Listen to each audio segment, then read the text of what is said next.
ओम नमः शिवाय। सावन मास के इस परम पवित्र माह में शिव पुराण का दूसरे अध्याय का सार कुछ इस प्रकार है।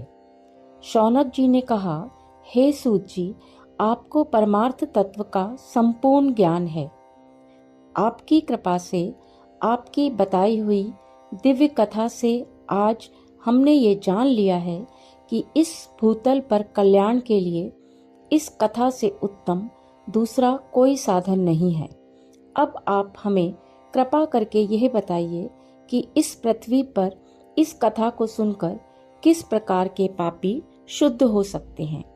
सूत जी बोले, हे मुनि, इस पुराण के पठन अथवा ज्ञान से अवश्य ही पापी, दुराचारी और काम क्रोध में डूबे रहने वाले लोग शुद्ध हो सकते हैं।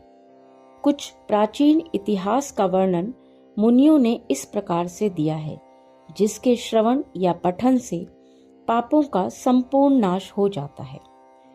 प्राचीन काल की बात है, एक नगर में एक ब्राह्मण रहता था, जिसका नाम देवराज था।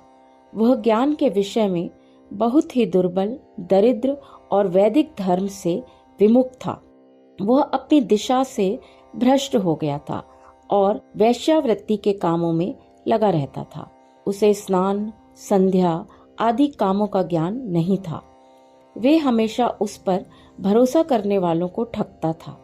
उसने सभी लोगों के धन को हड़प लिया था और वह एक भी धन धर्म के काम में नहीं लगाता था।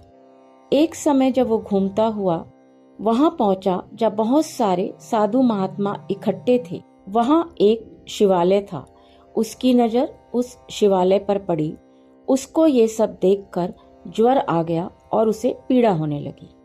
इस शिवालय पर एक ब्राह्मण शिव पुराण कथा कह रहा था। तब वो ज्वर में पड़ा हुआ ब्राह्मण भी उसे निरंतर सुन रहा था। एक महीने के बाद वह ज्वर से अत्यंत पीड़ित होने लगा और फिर चल बसा। यमराज के दूत आकर उसे बलपूर्वक पाशों से बांध कर ले गए। तभी वहां पर भगवान शिव के पार्षदगण शिवलोक से आ पहुंचे। उनके स्वरूप का वर्णन इस प्रकार है। वह उज्जवल दिख रहे थे। उनके हाथों में त्रिशूल था। उनके अंग भस्म से युक्त थे। उनके गले में रुद्राक्ष की मालाएं थीं।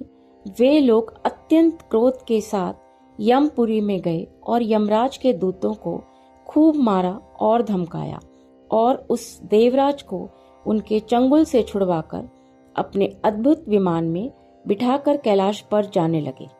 यमपुरी में तब मानो कोलाहल मच गया, जिसे सुनकर धर्मराज अपने भवन से बाहर निकले।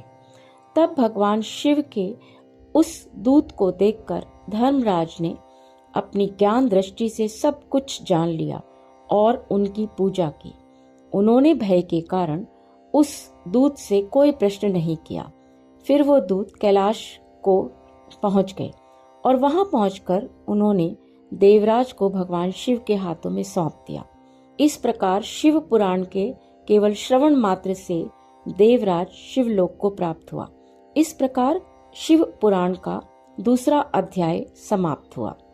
मेरे अनुसार शिव वह शक्ति है जो शरीर से निकल जाए तो जीता जागता व्यक्ति शव कहलाने लगता है, और यदि वह शिव को मानने लगे तो वो शैव हो जाता है। जल्दी मिलते हैं शिव पुराण के तीसरे अध्याय के साथ। ओम नमः शिवाय।